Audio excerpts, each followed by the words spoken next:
A very important thing to me when I write and illustrate these books, and it's important in both the writing and the illustrating, is to add humor to kind of leaven what's going on.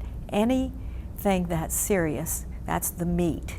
And so a date and a name, an event, a war or whatever, that's the meat that's in my books. But the salt, I like to sprinkle in the salt. And the salt are the everyday things that happen, or the funny things that happen. So the people become real because they're not perfect. Nobody's perfect. George Washington was great, but he had slaves. That's serious.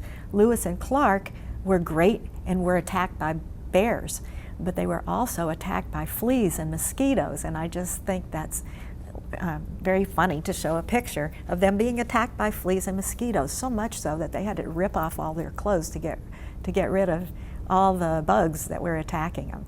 And so when I can show them dancing around and doing that, and you have to look at the pictures to see that they're not gross, that adds a spark to everybody's book.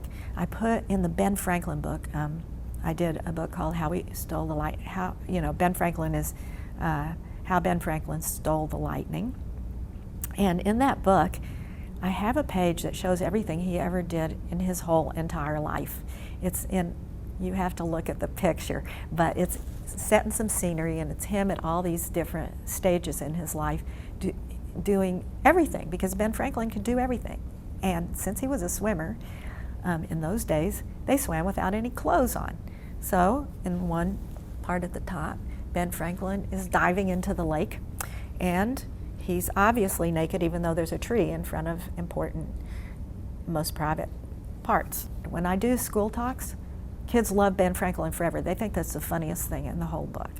So I add humor to every book that I do to leaven it. Now, how can I add humor to a really serious topic like witches?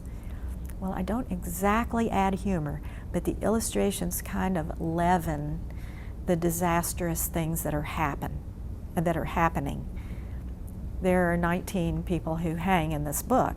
There's one person who is pressed to death by having stones piled on top of him. How do you illustrate a book like that? I used very symbolic illustrations, very much more sophisticated ones. They're black and white because the subject is serious.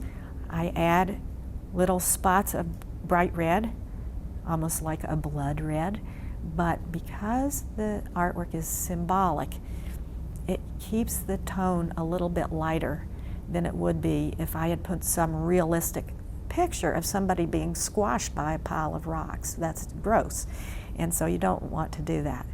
So it helps. It helps to use those everyday events, the humor, the symbolism, and so forth, to make the book work, for the readers.